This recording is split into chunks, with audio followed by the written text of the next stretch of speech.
যাওয়ার পর থেকে আমি রাতে ঘুমাইতে পারতাম না। আমি আমার ওয়াইফ কি হচ্ছে তখন আমাদের অনেক কষ্ট হতো। তাদের জীবন হোয়াই নট সেই নামে আমি দিই। দেখেন আজকে গত বছর এই জুলাই মাসটা আমাদের খুব ক্রান্তিকাল গেছে। আমি 16 জুলাই পর্যন্ত বাংলাদেশে ছিলাম।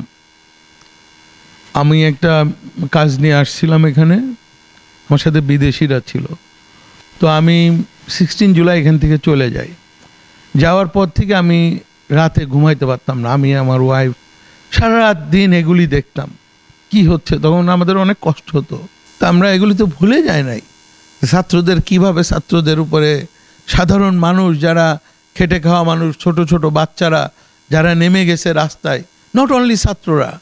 আপনি দেখেন উত্তরায় আমার বাসা আছে, বাড়ি আছে ওখানে, ওইখানে হাজার হাজার মানুষ, তারা ছাত্রও না, সবাই, ইভেন বাড়ির দারোয়ান, সুপারভাইজার, বাড়ির মালি, সবাই বাইর হয়ে গেছে। তখন খুব কষ্ট হতো বিদেশে বসে। 5ই আগস্ট পতন হয়েছে, আমি 7ই আগস্ট দেশে চলে আসছি আমার ওয়াইফ সহ।